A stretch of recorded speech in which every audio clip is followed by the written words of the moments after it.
Hi everyone. Today I have a book review of Ready for a Brand New Beat by Mark Kurlansky. This is a nonfiction work about the role of Martha and the Vandellas song Dancing in the Streets in the civil rights movement in the US in the 1960s or so.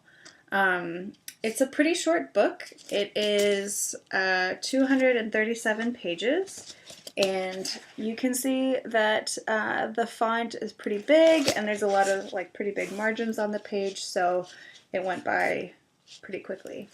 The author Mark Kurlansky used to be a journalist and has written several books, notably Cod and Salt, which are basically all about those things, I guess. I haven't read any of his other work. I also did a little bit of research on him, and it seems like he has turned those books into children's books. I don't know if he's done the same for this. It came out in 2013, so that might be something that he does in the future.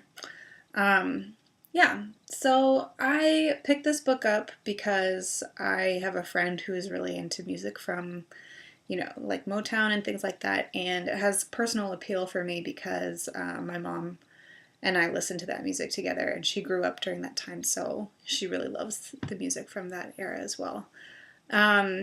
So, as I said, it's about the civil rights and the role that this particular song played during that time. The book starts with a pretty outlining the evolution of rock and roll music and how it diverged from everything else that had been produced up until that time.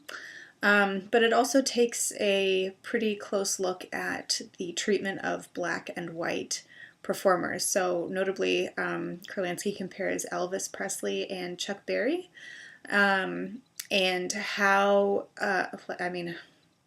Chuck Berry was, yeah. One thing that I learned from this book was that up until, I can't remember the date exactly, but it was sometime in the 1960s, there was actually Billboard had a white music chart and a black music chart, and the two genres, I guess, they're not really different genres, but at the time they were considered to be, and they were kept separately and monitored separately, which I didn't know. So the book further goes on to talk about the evolution of Motown as a sound out of Detroit, which I didn't know it was from Detroit, and I didn't know that Motown was actually one particular recording company, which it seems that it was.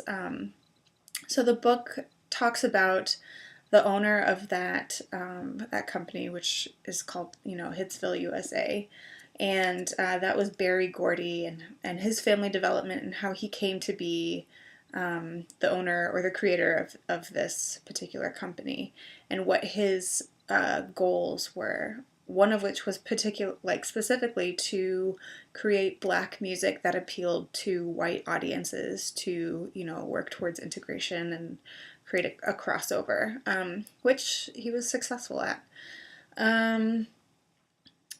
Let's see. It does go into so as the book progresses, it talks about the wider political and historical events that were going on. It talks about the Kennedy assassination, the March on Washington in 1963, and so it gives you a good idea of the context of what was going on at the time. And then towards the very end discusses a little bit, how Dancing in the Street became kind of an anthem for the civil rights movement and that type of thing.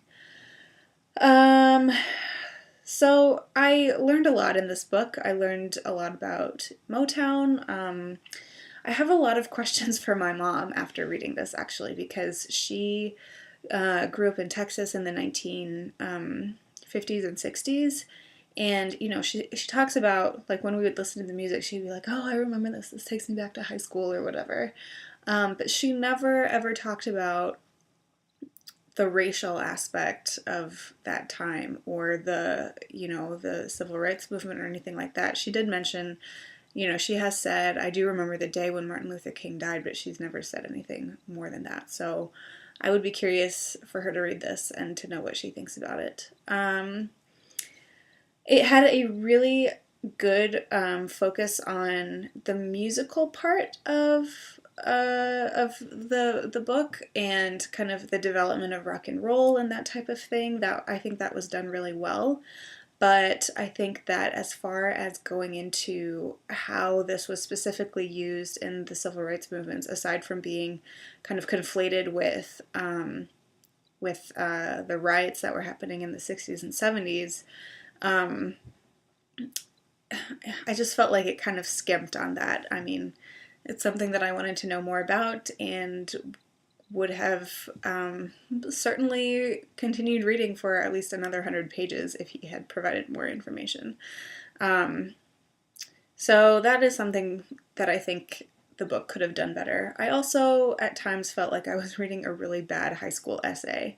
You know, the vocabulary in this book was not very sophisticated, and the sentences were also, it maybe like 4 or 5 words in a sentence or something like that. So yeah, I don't know. I was very surprised by that. And then maybe this is me just being nitpicky, but, and also I guess I'm, you know, for this type of topic, I would be more used to more academic style, I guess, and this might be more journalistic style, but it seemed like most of his sources that he cites in the book are interviews with, you know, with people like the owner of his with Berry Gordy or Martha Reeves from Martha and the Vandellas herself, or you know, certain newspaper articles from the time, but. Yeah, I don't know. I just feel like there wasn't that much analysis. It was just kind of like a chronicling of events once I got to the more political sections of the book. So I don't know. Yeah, it was an interesting read. It was a really fast read, and I did enjoy it. But, you know, it definitely left much to be desired, also, I have to say. So, I don't know. If you're interested in, you know, civil rights or music or Motown or the history of the United States, then I would suggest that you pick up this book. You will breeze right through it, I promise. Yeah, let me know if you have any thoughts about this. If you have any recommendations for similar books, because it's something that I would like to know more about. For sure, and I don't feel like this book gave me enough. So I might just go through the bibliography and see if I can find anything there. But yeah, if you have recommendations, I would love to hear them.